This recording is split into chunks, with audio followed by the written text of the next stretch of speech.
చంద్రబాబును పెద్దిరెడ్డి కొట్టాడని జగన్ చెప్పడం దిగజారుడు రాజకీయాలకు నిదర్శనమన్నారు మంత్రి రాంప్రసాద్ రెడ్డి. కూటమి ప్రభుత్వం ఎన్నికల్లో ఇచ్చిన హామీ ప్రకారం 5వ పథకమైన అన్నదాత సుఖీభవ కార్యక్రమాన్ని దిగ్విజయంగా ప్రారంభించామని మంత్రి అన్నారు. ఈ నెల 15వ తేదీన 6వ పథకమైన ఉచిత బస్సు ప్రయాణాన్ని కూడా ప్రారంభిస్తామన్నారు. ఎన్నికల్లో ఇచ్చిన హామీలు తూచా తప్పకుండా పాటిస్తున్నామన్నారు. ప్రజా సంపదను దోచుకున్న ఘనుడు పెద్దిరెడ్డి అని, వైసీపీ హయాంలో అవినీతి అక్రమాలకు పాల్పడ్డ మాజీ మంత్రులందరూ జైలుకెళ్లడం ఖాయమని మంత్రి రాంప్రసాద్ రెడ్డి అన్నారు. కూటమి మేనిఫెస్టోలో ఏదైతే సూపర్ 6 చెప్పామో దానిలో 5వదైన అన్నదాత సుఖీభవ కార్యక్రమాన్ని ఈరోజు దిగ్విజయంగా ప్రారంభించడం జరిగింది.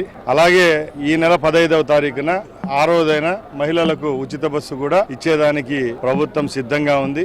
అంటే వైసీపీ వాళ్ళు గగ్గోలు పెట్టినట్టు మాకు సూపర్ 6 పథకాలు అందరం లేదని చెప్తున్నారు. మేము సూపర్ 6లో 6 పథకాలను ఈ నెల 15వ తేదీకి అందరికీ రాష్ట్ర వ్యాప్తంగా ఇచ్చేదానికి సిద్ధం చేసుకున్నాం. ముఖ్యంగా మేము ఒకటే చెప్తున్నాం, రాష్ట్రంలో ఏవైతే పథకాలు చెప్పామో తూచా తప్పకుండా ఈరోజు ప్రజలకు అందించే విధంగా చర్యలు తీసుకుంటున్నాం. ప్రతిపక్ష పాత్ర ఎక్కడా వహించడం లేదు, దుర్మార్గంగా మాట్లాడుతూ వస్తున్నారు. ఒక పక్కల అధికార పార్టీ శాంతి భద్రతల విషయంలో ఎక్కడా రాజీ లేని విధంగా ప్రయత్నాలు జరుగుతూ ఉంటే, సాక్షాత్తు ప్రతిపక్ష నాయకుడే జిల్లాల పర్యటనకు వచ్చినప్పుడు ఇక్కడ విద్వేషాలను రెచ్చగొట్టి పోవడం ఏ మటుకు ఇది హర్షించదగ్గ విషయమో మీరందరూ ఒకసారి గ్రహించాలా.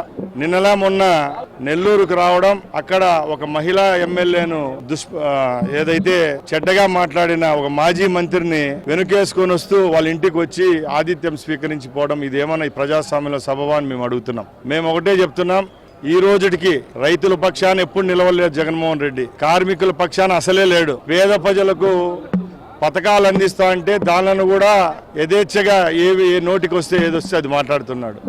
ఈ రోజు ఉద్యోగస్తుల కోసం డిఎస్సి పెడితే దాన్ని కూడా చులకం చేయడం జరుగుతూ ఉందంటే ప్రజలంతా గమనిస్తున్నారు. తప్పకుండా ప్రతిపక్ష హోదా అయితే దక్కలేదు. ఆ 11 సీట్లు కూడా 1 సీట్ అయ్యే పరిస్థితి తెచ్చుకునే పరిస్థితిలో వైసీపీ వాళ్ళు ఉన్నారు.